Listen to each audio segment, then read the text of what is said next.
Hello there. This is where the fun begins. The galaxy far, far away seems to be changing and evolving in surprising ways, and what's really happening to the bounty hunters and being a part of the Bounty Hunters Guild in a galaxy far, far away, and being a part of that in the post-Return of the Jedi era, of being a part of that in the Mando-Verse, where we're seeing that go, especially now, especially with a new reveal from Star Wars Skeleton Crew. It's exactly what we're going to be discussing in today's video, breaking it all down for you guys with everything that we know and everything that we'd be anticipating right now.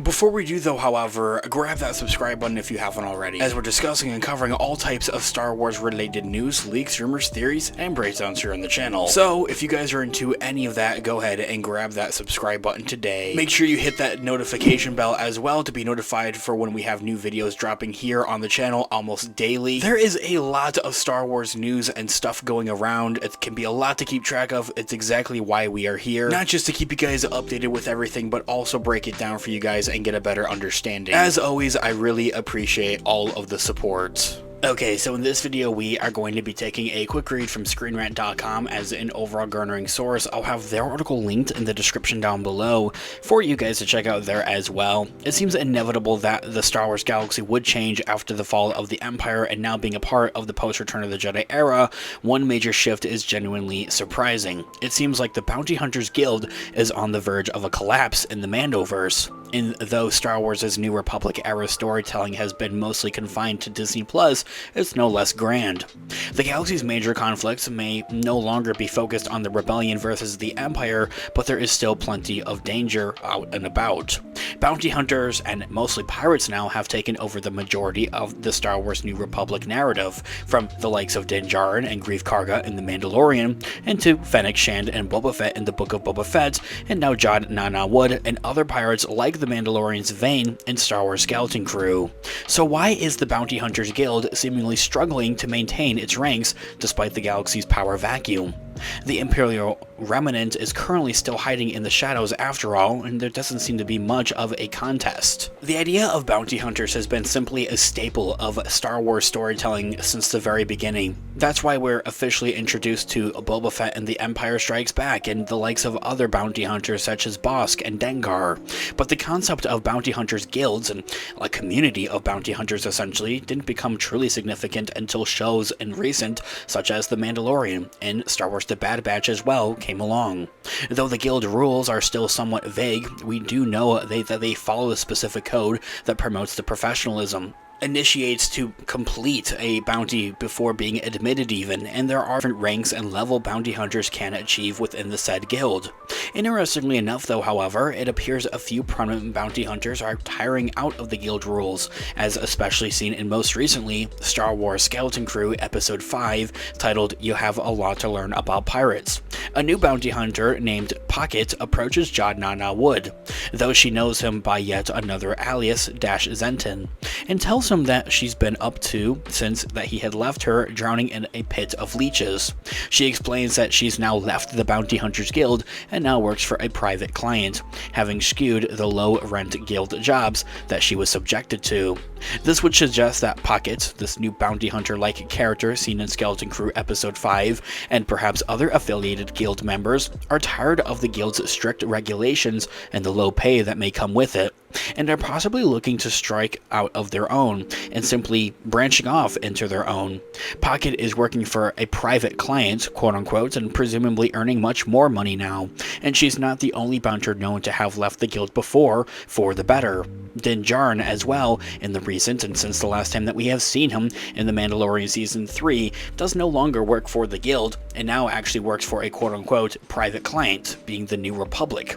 The Mandalorian's Din Djarin was once a member of the Guild too, famously of course. That's how he had developed the alliance with Greef Karga, and found and protected the youngling Grogu once he had realized the remains of the Empire and the Imperial Remnant were after him for the nefarious experiments. And since then, Din has also officially left the guild behind him too, choosing to focus on his time with Grogu and finding a more stable, though perhaps not necessarily safer, way to earn income, being through a couple of other bounty hunting like missions, to now being a quote-unquote private client with the New Republic even. Din Djarin has turned his life around to such an extent that he's now working as what you can only be described as an independent contractor for the New Republic. And though we haven't seen him in action of that role quite yet, we'll undoubtedly hopefully see more of that when the Mandalorian and Grogu movie hits the cinemas in 2026.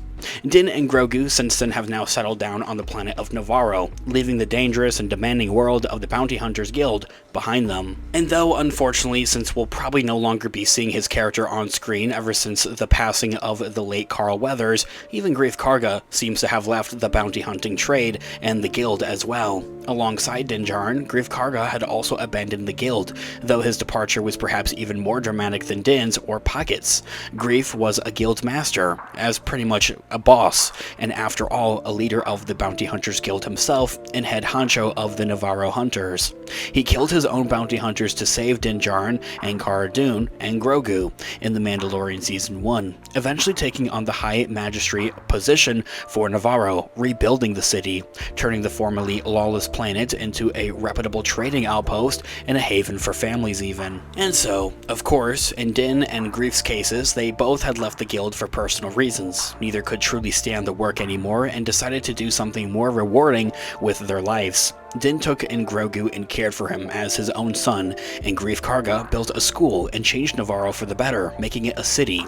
Pockets, however, was undoubtedly annoyed with the guild's hierarchy and low-paying jobs, opting to work for a private client instead. As to what this private client could have been, or who this could have been, my money has to be on Boba Fett, straight up, but I'll discuss that in another video. Let me know what you guys all may think in the comments down below. I would love to hear what you guys are all thinking. Thanks so much for watching today's video. Of course, this has been an unofficial Star Wars. Let me know all of your thoughts and opinions in the comments down below. Different theories as well. I'm all ears. Let's discuss. I love to hear what you guys are all thinking. Also, leave a like on the video as it really does help out the channel. I really appreciate it. Make sure you also check out our merch shop. Use our codes Ahsoka in all caps to get some cash off of your orders. I also have some Amazon affiliate links in the description down below, so if you're looking to buy something from Amazon, whether it's a gift or something for yourself, check out our available links in the description down below. It helps out the channel at no additional cost of yourself and really means a lot. I'll continue to keep those links updated so they're always changing, so make sure you check them out for what new products we may have available. With whatever way you decide to support the channel, whether it's simply watching today's video or even purchasing a product, it means the absolute world to me. So thank you guys so much. I'll catch you guys in the next one. Have a great one. May the Force be with you as always. Peace out. Goodbye, old friend. May the Force be with you.